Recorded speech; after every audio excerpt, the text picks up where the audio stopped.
And we are live. Hi, and welcome to episode 31 of TLC Tech Learn Coffee. I am your host, along with Nancy Minicozzi. My name is Lisa Nowakowski, and I teach 5th grade in South Monterey County in California. And I'm Nancy Minicozzi, an instructional tech coach in Northwest LA County. Just a reminder about our podcast format. We do a 15-minute format because ain't nobody got time for more than that. Here's Lisa with our coffee fact of the podcast.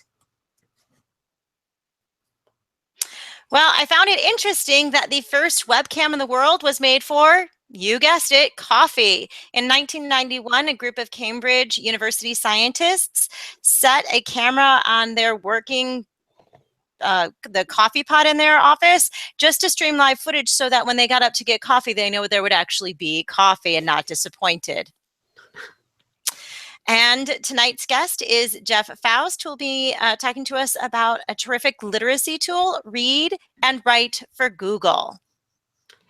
So thank you, Jeff, for joining us and for your patience. We had a few false starts, but thank you for being here tonight. So tell us a little bit about yourself, who you are, what you do. Absolutely, Nancy and Lisa. Thank you guys. It's a pleasure to be here, and false starts happen. Trust me, I know. Every day I help people try to work through those kind of things, so no worries at all. I am Director of Technology for Charlottesville City Schools in beautiful Charlottesville, Virginia. So it's a little later out here. I thought about having coffee with TLC podcast, but I was like, it'd be a bad idea at 10:15 to have coffee. So I've been with Charlottesville City Schools in this role for about 5 years, but before I was this, I actually worked in the private sector in software development and product management. And before that, I was a classroom teacher for 6 years in Culpeper, Virginia and Fairfax, Virginia. So I have a variety of experiences in my background. I think they all help to inform me and keep me a little bit level-headed when it comes to decision-making. Well, that is great. So when we contacted you, we discussed what you talk about, and you decided that you wanted to talk about Read and Write for Google. So let's get started and explain to those who may not know what it is. What is it? Yeah, so Read and Write for Google is I guess I would call it a literacy tool, or a suite of tools that really help with literacy in the classroom, that plug directly into your Google Docs environment, and also to Chrome as a whole. So there's actually a Chrome extension, but then there's also an extension for Google Docs and in your Google Google apps, Google Docs, Google Suites, or Google Slides and Google Sheets. And what it does is it provides a lot of those tools that we know our students want to use. And things like on-demand dictionary, things like on-demand highlighters, and just has some really fantastic features that we really fell in love with. And the fact that it's part of the workflow natively makes it incredibly powerful.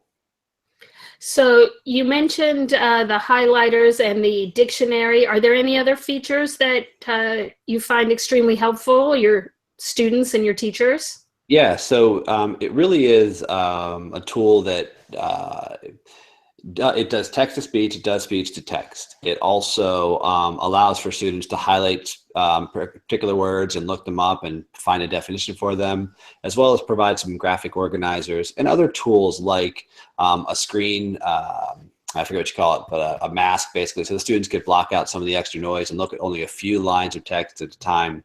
So there really are, it's really a full suite of tools, including picture dictionaries for students that are maybe ELL students, or students that that's a way that will help them learn new vocabulary. So there are just a lot of tools. I think I'd be remiss to try to list them all because I'd end up missing some for sure.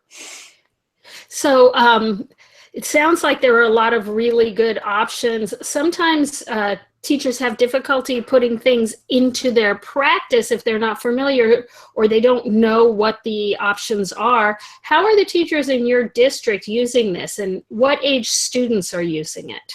So I think that's probably one of the things for me when I want to measure success of a deployment or a new tool that we've adopted. I always look at that. How many people are using it? how easily has it been adopted? And that was one of the things with Read and Write for Google that was so just over the top, because we were looking for a replacement. We became a Google domain, and we were looking for a replacement to other pieces of software that required us to install them locally, put them onto the students who needed that accommodation. It was specifically a SPED accommodation. And I said, hey, why don't we check this thing out? And so when we looked at pricing, we said, wow, we could actually buy this for everybody for less than what we were paying for the handful of students who needed the other tools installed locally and all the headache that came with that. So we said, well, let's see what happens. So we really didn't push it. We didn't put it out there and say every teacher must use this or every student must use this. And we just said, well, we'll subscribe to it for a year. We'll watch and see what happens. We offered, of course, some professional learning opportunities for people who are interested, and for those people who are going to need to use it.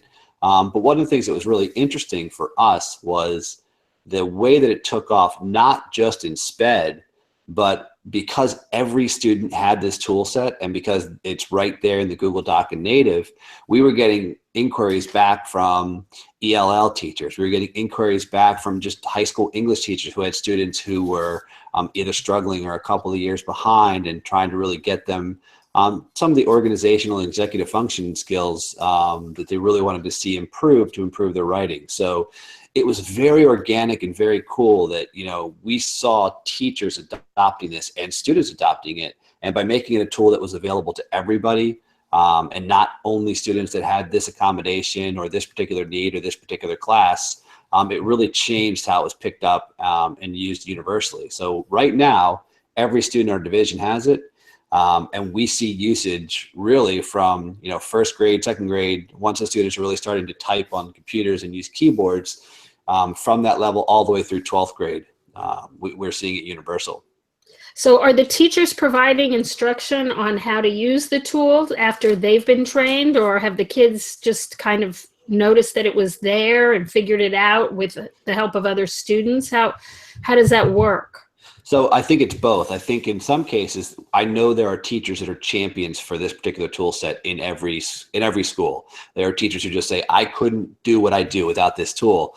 And a lot of times they're teaching this, they're focused and very purposefully teaching their students how to use it. But we know that there's also some turnaround training that happens where students say, oh, hey, check this thing out.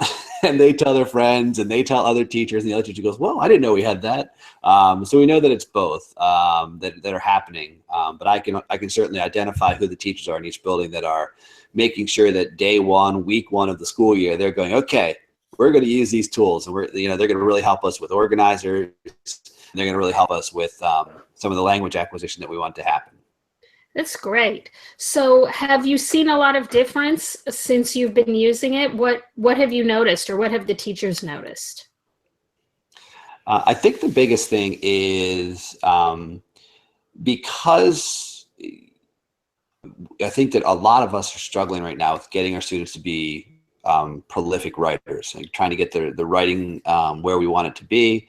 And for any myriad of reasons, it seems like getting kids to want to write seems to get harder and harder.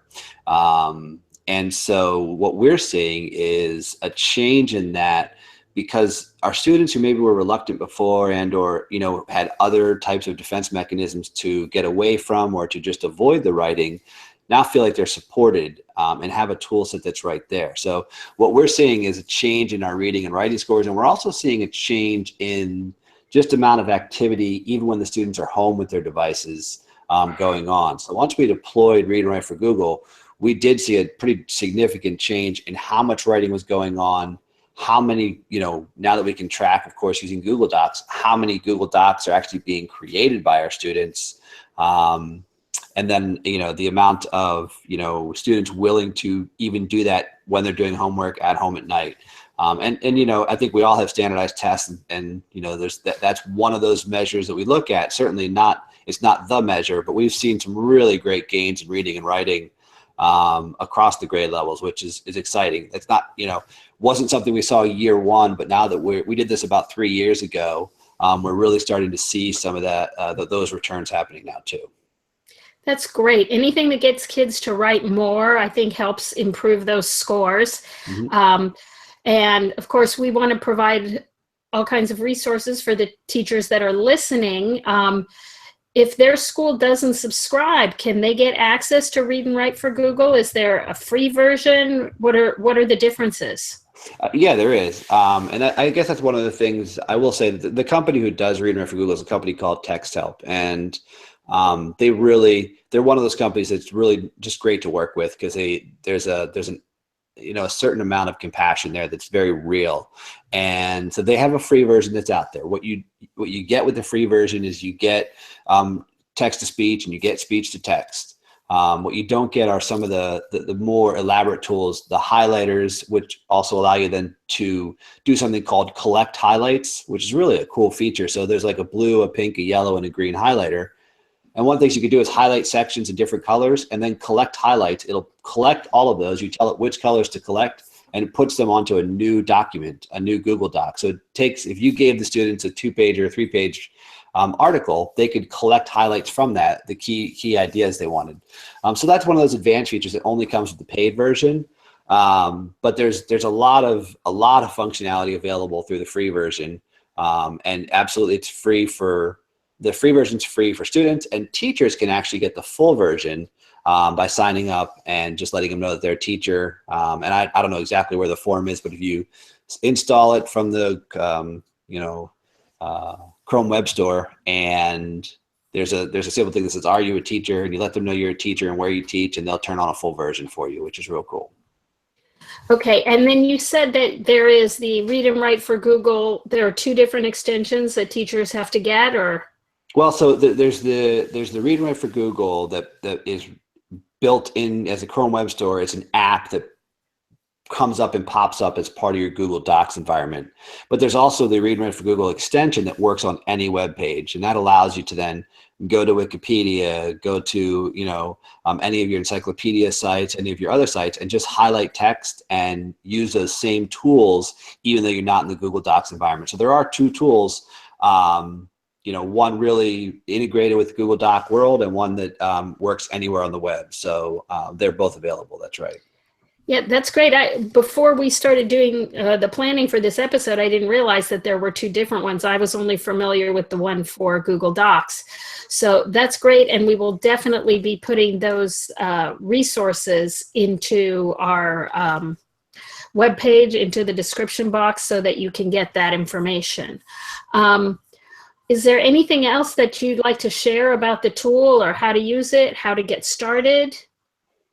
No, get started, go to the Chrome Web Store. I would encourage a teacher to, try it out themselves. And if they think it's a good fit, advocate for it for their students and with their technology departments, and say, hey, we got to get this, guys. But yeah, I think that every school and every teacher and every student is different. So for some, it's a great fit. For some, it'd be, for us, by putting it out there for everyone, we had some surprises from ELL and other populations that we didn't necessarily target with the deployment, but became really, really appreciative once we did deploy it. That's great. Is it expensive, or? I don't think so. We have 4,100 students in our school division. We're a small urban district in Virginia. And I don't want to get in trouble here, but I think we pay somewhere around $8,000 a year for it. So it's like $2 a student. Teachers are free, something around that price point. So I know it's under $10,000 a year. Again, a literacy tool for $2 per year per kid. To me, that's an easy decision to make. Well, yeah, especially if it's something that works and that the kids are really enjoying it and it's helping them make gains, then I think it is totally, if it's in your budget, then I say go for it. Hopefully it'll be in the budgets of people listening, or they can just use the free tools and get a little bit of benefit from that. Okay. Well, I guess that is it for this episode. So we'd like to thank our guest, Jeff Faust, very much for being here. Thank you, Nancy. Thank you, Lisa. It has been a pleasure. Okay. Lisa, are you still there? Thank you. All right. So thank you, all of our listeners. And if you enjoyed the show, please go ahead and leave us a comment below and let us know. And join us again on Monday, July 3rd. Well, Cheers. Okay, Lisa cut out a little bit there, so I'm just going to repeat what she said. So join us Monday, July 3rd, when our guest will be Jonathan Lee, and he'll be talking about coding for teachers. Remember, we're always looking for guests to share the great things they're doing in their classrooms. So if you know someone that fits the bill, or if you'd like to be a guest, please visit tlc.ninja and complete the contact form to let us know. Give us a thumbs up, please, if you like this episode. If you'd like to subscribe, don't forget to click the subscribe button, and you can see there's a link too for our other videos. So thank you again for listening, and we'll see you next time.